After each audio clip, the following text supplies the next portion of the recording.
Hello all, welcome to our channel. ఈ వీడియోలో మనం ఈ ఓంకారేశ్వర్ ఎక్కడ ఉంది, ఎలా చేరుకోవాలి, దీని హిస్టరీ ఏంటో తెలుసుకుందాం. వీడియోలోకి వెళ్ళే ముందు మన ఛానల్ని ఎవరైనా ఫస్ట్ టైం చూస్తుంటే సబ్స్క్రైబ్ చేసుకోండి.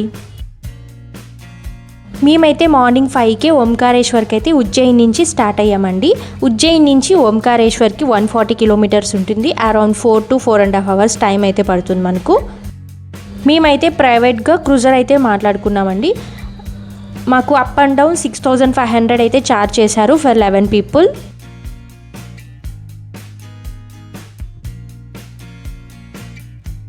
ఉజ్జయిని లేదా ఇండోర్ నుండి ఓంకారేశ్వర్కు బస్సులు, ప్రైవేట్ ట్యాక్సీలు అయితే ఈజీగా అవైలబుల్ ఉన్నాయి. ఓంకారేశ్వర్ ఆలయం ఉజ్జయిని నుండి సుమారు 140 కిలోమీటర్స్ దూరంలో ఖాండ్వా జిల్లాలో అయితే ఉంది.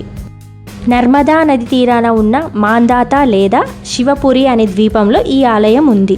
ఈ ద్వీపాన్ని పైనుంచి శాటిలైట్ ఆర్ డ్రోన్ వ్యూ చూస్తే హిందూ పవిత్ర చిహ్నమైన ఓం ఆకారంలో కనిపిస్తుంది. అందుకే దీనిని ఓంకారేశ్వర్ అని పేరు వచ్చింది. మేము మార్నింగ్ 5కి స్టార్ట్ అయితే ఓంకారేశ్వర్కి 9కి అయితే రీచ్ అయ్యాము. టెంపుల్కి 1 కిలోమీటర్ లోపలే మన ట్యాక్సీని పార్క్ చేయాల్సి ఉంటుంది.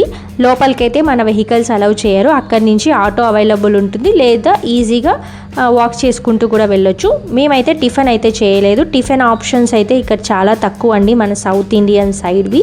మన దోశ ఇడ్లీ దొరికే షాప్ అయితే ఒకటి ఉందండి, అది కూడా ఇంకా లేట్ అని చెప్పారు. మేము ఇంకేదో పోహా, సమోసా, జిలేబీ అయితే అవైలబుల్ ఉన్నాయంట. అవైతే టేస్ట్ ఓకే అండి.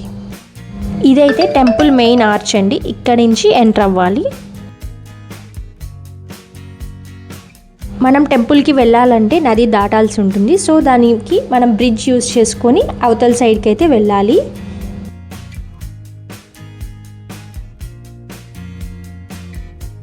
ఇక్కడ నేను చూపిస్తున్న ఈ బిల్డింగే స్వామివారి టెంపుల్. మొత్తం 10 floors ఉంటుందండి. కింద నుంచి పైకి అయితే వెళ్ళాల్సి ఉంటుంది. ఇక్కడ బోటింగ్ కూడా ఉంది.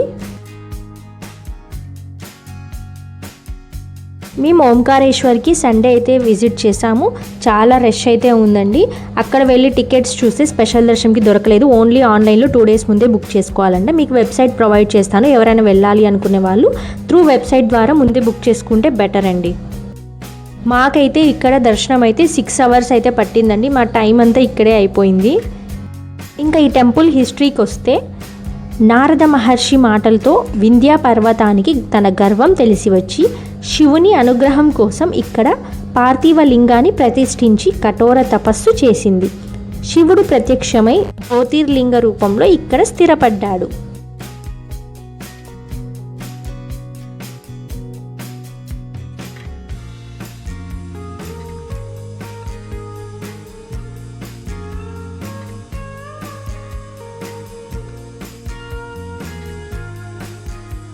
స్వామివారి గర్భగుడికి చేరుకోవడానికి ఇక్కడ మొత్తం 10 floors అయితే మనం లైన్లో వెళ్ళాల్సి ఉంటుంది. పెద్దవాళ్ళు ఉంటే చాలా ఇబ్బంది అవుతుందండి. మాకైతే 6.5 hours అయితే పట్టింది.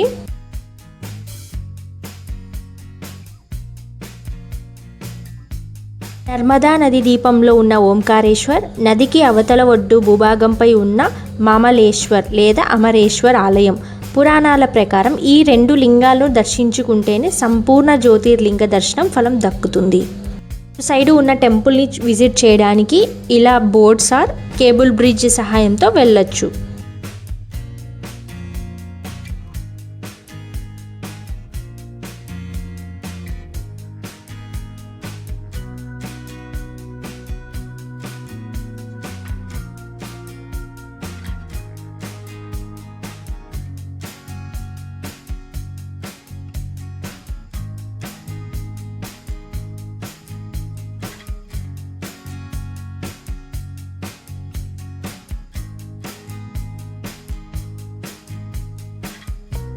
సిక్స్ అవర్స్ లైన్లో వెళ్తూ వెయిట్ చేస్తూ ఇంకెప్పుడు వస్తుంది స్వామి మీ దర్శనం కానివ్వండి ఫాస్ట్గా అనుకుంటున్న సమయంలో స్వామివారి గర్భగుడి అయితే మాకు వచ్చిందండి.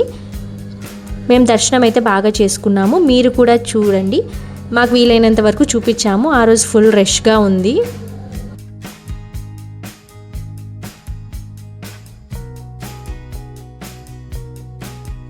ఇక్కడి ఓంకారేశ్వర లింగం మనుషులు చెక్కినది కాదు. ఇది ఒక సహజ సిద్ధమైన గుండ్రటి నల్లటి రాతి రూపం. దీని చుట్టూ ఎప్పుడు నీరు ఊరుతూ ఉంటుంది. దీని పక్కనే పార్వతీదేవి విగ్రహం కూడా ఉంటుంది.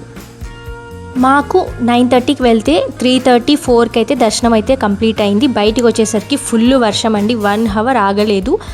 మరి మేము రిటర్న్ ఉజ్జయినికి 4 to 5 అవర్స్ జర్నీ అయితే ఉంది. నైట్ ఉజ్జయిని నుంచి వేరేవల్ సోమనాథ్కి వెళ్ళడానికి ట్రైన్ అయితే బుక్ చేసుకున్నాం. ఫుల్ టెన్షన్గా వెళ్ళాము. ఉజ్జయినికి 10కి అయితే రీచ్ అయ్యాము. ఇంకా ఫాస్ట్గా రూమ్ అయితే చెక్అవుట్ చేసేసి మేము రైల్వే స్టేషన్కి అయితే వెళ్ళిపోయాము. మాకు 11కి అయితే వేరేవల్కి ట్రైన్ అయితే ఉండింది.